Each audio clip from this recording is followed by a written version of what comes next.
Le syndrome de l'empereur ou les 4 strophes de la catastrophe.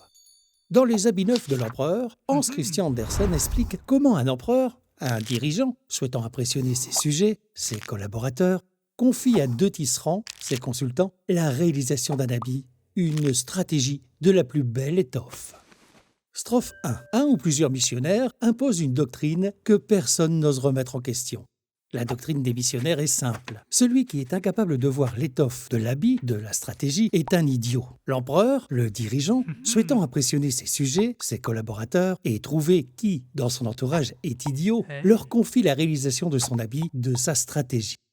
Strophe 2. Une situation anormale est détectée, mais chacun choisit de se taire. Dans l'atelier des tisserands, le cabinet des consultants, se succèdent ministres de l'empereur, les collaborateurs du dirigeant, afin de constater l'avancée du travail. Les ministres, sidérés de ne voir aucune étoffe à l'habit, à la stratégie, préfèrent jouer le jeu plutôt que de révéler la supercherie et risquer ainsi de perdre leur emploi. Strophe 3. L'énergie est consacrée à dissimuler la vérité plutôt qu'à la faire éclater. À son tour, l'empereur, le dirigeant, rend visite aux tisserands, les consultants, et s'interroge en son fort intérieur. « Je ne vois rien. Suis-je donc un idiot ?» Il préfère ne pas partager ses doutes avec les tisserands et s'exclame « Magnifico !» Afin de dissimuler son inquiétude, l'empereur décide de décorer les tisserands, d'attribuer un prix aux consultants pour les féliciter de leur travail. Strophe 4. Un jour, le mensonge n'est plus possible. Quelqu'un dénonce les faits ou vérifie les comptes. Lorsque l'empereur enfile son nouvel habit, lorsque les dirigeants relient sa nouvelle stratégie d'entreprise, il constate qu'il n'y a aucune étoffe. Pourtant, il ne dit rien.